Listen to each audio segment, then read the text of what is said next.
All right. So we got a very special guest doing a deck profile for us today. So yeah, tell us a little about yourself. All right, so my name's Davey, aka Young Stallone, and did pretty good with my vampire deck, and now I'm gonna show it off right here. I geared this deck to go second, and first up on the monster lineup are two vampire sorcerers. This searches the entire archetype, vampire, monster, or spell and trap, if it gets sent from the field to the graveyard in any way, shape, or form by the opponent. And when it's in the grave, you can banish it, and then you can normal summon a vampire without tributing. So it's super good, and it's not once per turn for either effects. Next up, Two Girl, Vampire Frauleins. So this card's insane. If a monster declares battle, doesn't have to be yours, doesn't have to be a vampire. You can special summon this from your hand in defense, and it has that 2k booty, so it's pretty good just by that. It's a level 5, so you can't really normal summon it, as easy as you'd like, but you don't really want to normal summon it anyways. And then it has an effect, so if a zombie monster you control battles, you can pay multiples of 100 up to 3,000 as the maximum, and then that monster will gain that amount of attack and defense. And it's not once per turn, it's just once per damage step, I guess. So you can just use it on all of your monsters if you'd like, or just one, it's up to you. It helps you run over things, it helps you protect your things, it's all good. Next up we have Two Dog. And I should also bring up the Bat. So Dog and Bat kind of do the same thing. So when they're special summoned, you pay 500, and in Bat's case, you search a vampire monster. In Dog's case, you search spell or trap. And when they're in the grave, you can discard a vampire card to special summon them to make their first effect go off. So one thing that you can do is, get the Bat in the grave, and then send the Dog to the grave to summon the Bat. And then, have its effect go off, search whatever you want, and then activate the Dog's effect in grave, summon him, and there you have two monsters for free, plus two searches. So it's pretty good. I run 2-in-1 just for personal preference. I don't like to draw this card. I'm kind of okay with drawing this card. Sometimes it's not too bad. But yeah, it's just personal preference. You can run 1-in-1 or 2-in-2 or 3-in-3, whatever you want. You're crazy, you can do it. Next up, now we're getting into one-ofs. So one Vampire Red Baron. So I forgot to mention this with Vampire Fraulein right there, but all of the new vampire cards, aside from the Bat and Dog, have this effect. So if they kill something in battle, you get to special summon at the end of the battle phase from the opponent's graveyard. But his main effect is that once per turn, I can pay 1,000 and then creature swap a vampire and something that they control. So it helps you steal things. It helps you get rid of problematic things. You can get rid of anything that's super big by just taking it. You can recycle, quote unquote, your vampire monsters by swapping the vampire, killing the vampire, getting the vampire back. All that. It's just a good card. Level 6 though, so have to do something to get it out. Next up, Vampire Grimson. This card's pretty good. I only run one because any more is kind of because you kind of only need one. So its effect is anytime a monster you control is going to get destroyed by battle or a card effect, you can pay 1,000 life points for each monster that's going to be affected. Or would be affected, and then it just doesn't get destroyed. So it's all good. So if they Raigeki, Dark Hole, anything, could be Battle, could be Ogre, it'll stop it. Next is Vampire Vamp, the one with the best name. She's level 7, and what makes her pretty good is that if she gets normal summoned, or if she's on the field and another vampire gets normal summoned, I get to target a face-up monster the opponent controls with a higher attack than it, so usually over 2k, and then I can equip it to this, and then this gains its full attack. So if I take a Gamma Seal, then this will become 4,200, or 42,000, my bad, not 42,000, what am I saying, 4,200, had it right the first time. And then if it gets sent to the grave while it has something equipped to it, it'll just like come right back. So, it's kind of annoying to get rid of for the opponent. Next is Shadow Vampire. He's one of the older ones.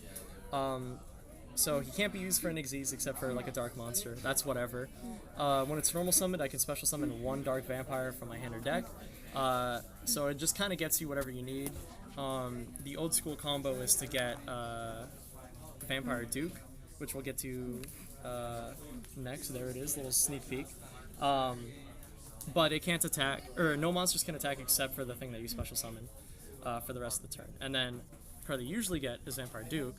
So when he's normal summoned, you can target a dark vampire in your graveyard, special summon it, whatever.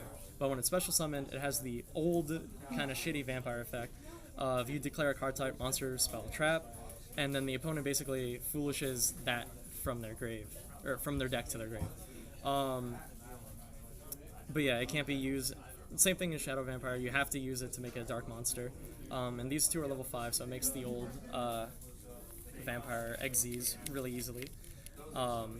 Next up is Scarlet Scourge.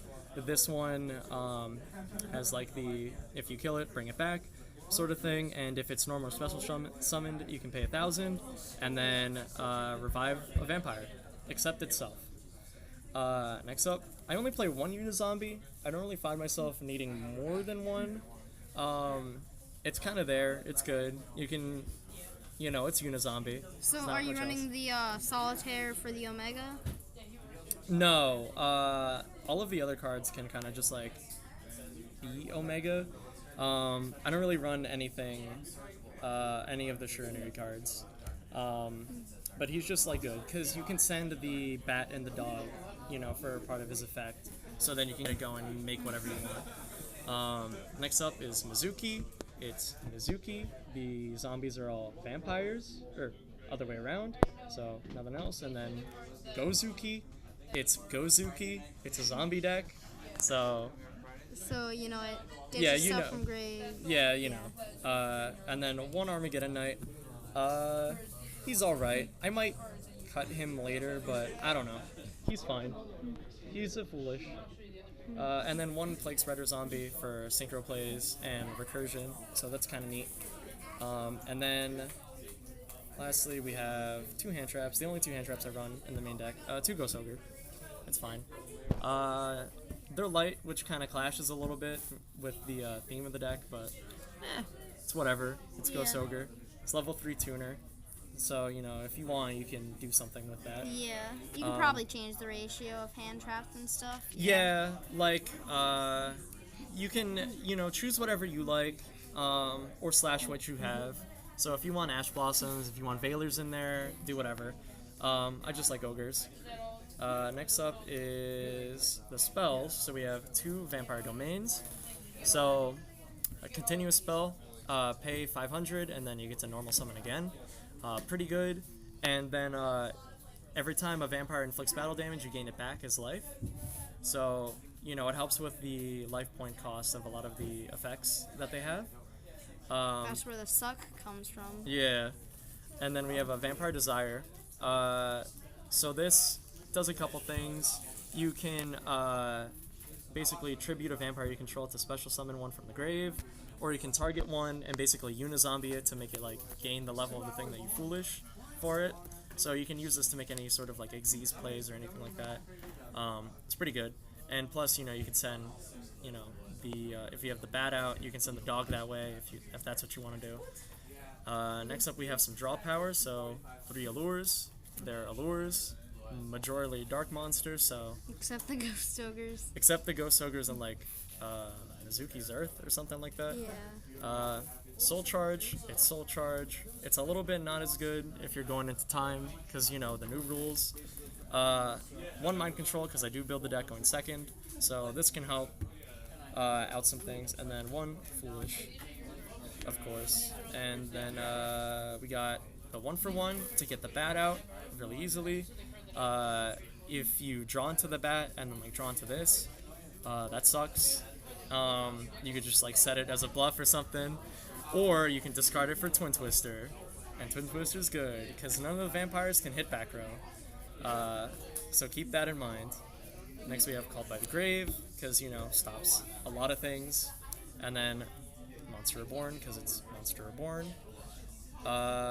We got the Upstart Goblin, draw 1.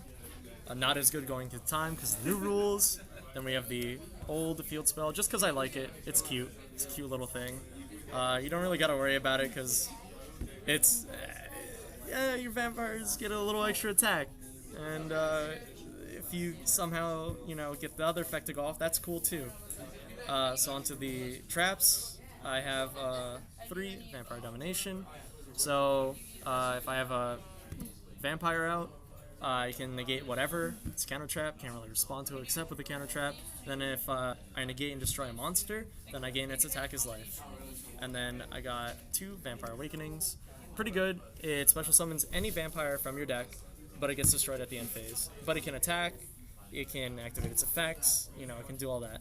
So lots of use out of that. Alright, so on to the extra deck. Yeah. You want to do? Yeah, and then the side. Yeah.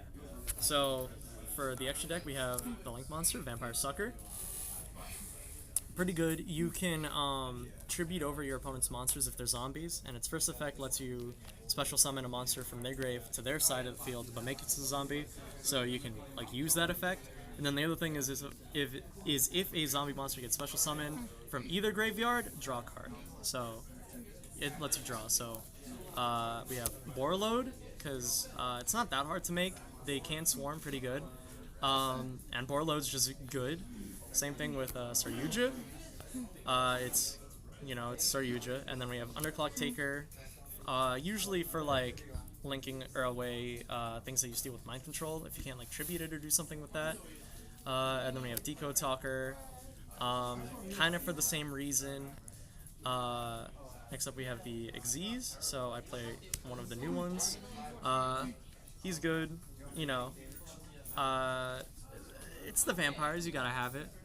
So level 6, it's not that hard to make, and if you're using an opponent's monster as part of the material for it, it becomes a level 6, so you kinda only need one level 6 on the field to make it. And then next, most commonly seen with the Shadow Vampire Vampire Duke combo is Crimson Knight Vampire Baram. He basically lets you Monster Reborn things from your opponent's grave. It's pretty cool, and then if he dies, he comes back in defense.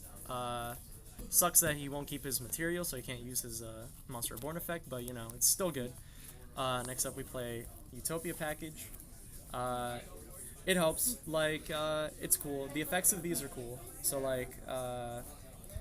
just swing really hard. Don't let them do anything about it. And then next up, you make. I'm guessing you make Utopia using mainly your opponent's stuff. Yeah, you can use it with that. One thing that I do sometimes, and it's pretty neat, is Unizombie, and then send the dog, activate the dog, special summon him, and then search Vampire Desire to send a Vampire Sorcerer in the grave. So now you have that in the grave, and then the dog becomes level 4, and Unizombie's level 4. So then you can make Utopia off of that. So it gives you Utopia, and it leaves you with follow-up plays for the next turn. So it's pretty good. And then I play one Trish, just cause. If you can Trish someone, Trish them. That's what the Unizombie's for. Yeah, Unizombie, Plague Spreader, all of that, it's good. And then the new FA Synchro, it's, negations for free, pretty much. It's generic. It's all that good. It's all good, so you can use it for that. And then I have a placeholder for Beals, because I forgot to put in my extra deck today. But yeah, Beals is very good, and you can definitely make him with this deck. So yeah, just sub this out for Beals, and then you're golden. Alright, so onto the side deck? Yeah, onto the side deck. So for, some pesky matches, you gotta get the 3 Anti-Spell Fragrance. They're just good. Sky Strikers. Yeah, Sky Strikers, if they want to be cheeky with that. Pendulums, anything that uses spell cards a lot. It's just good.